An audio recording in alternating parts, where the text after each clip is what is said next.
Recently on this channel, we reported that the Labour Party have selected a candidate to become an MP, a man who was behind the Rotherham cover-up.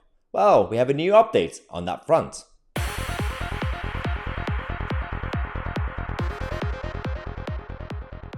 Well, happy Christmas Eve. This is going to be quite interesting. Payback. Some sort of justice. A little bit of justice has happened, but not real justice because we're still waiting for people who are either fully responsible or semi-involved or at any point they had any involvement when it came to the Rotherham scandal and of course other areas in the country as well, like Telford and many other places. Now, a lot of these people completely got away with what happened. Innocent children were harmed. They were victims of these evil people. And a number of politicians, police officers, and local authority officials were involved with the cover-up.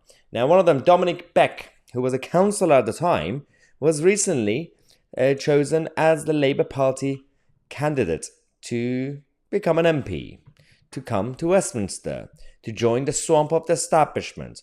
And of course, there was a lot of chaos around it. These articles that came out a while ago, Rotherham, finally, the truth behind the lies, and these faces who were involved with the cover-up one way or another. And Dominic Beck was also around, let's just say, around those days. And when he was given a report and given warning about those scandals, he basically just ignored it. And that was the problem that initially started, but afterwards he decided to cover up the cover-up, and that made it worse. But good news, everybody, because he's now been forced to be removed as a Labour Party candidate, following all the outrage and all the protests and campaigns against him and the Labour Party for being not just complacent, but of course complicit in misbehaviour in our country and British politics. Dominic Beck has decided to stand down as the Labour Party candidate for Rother Valley. So we know what's actually happened now. We know these evil men. We knew of some of the victims that spoke out against those issues. Now, of course, when we have people coming out to say this is brilliant news, but Beck should have never been able to be a candidate anyway. This is according to one of the victims of Rotherham. She says, there are too many people in Rotherham who have stayed silent and been promoted in the town's council. Now, that's a very good point.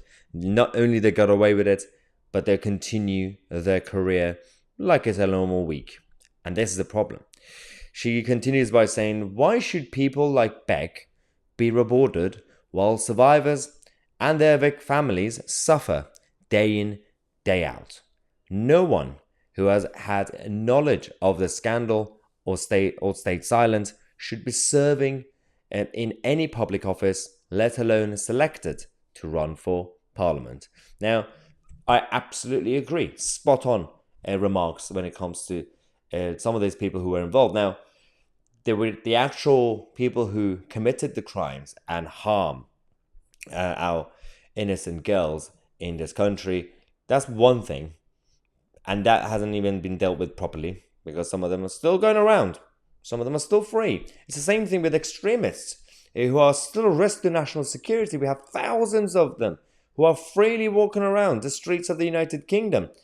That's one issue.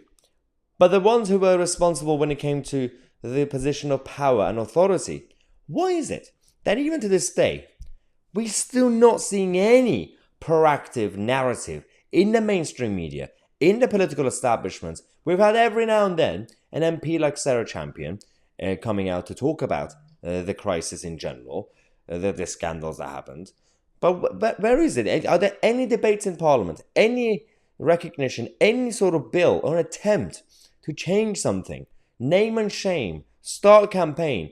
Find a list of these people and feel free to email me. I could go after them. I don't care at this point because no one else is doing it. And we have to do it. It's not just to send a message. It's to actually do prevention. Because these people could be so complacent and complicit that something else could happen in the future and they're still in the position of power and they will still cause more harm. Now, let me know your thoughts in the comment section. On Maya, Tousi, and we are the media.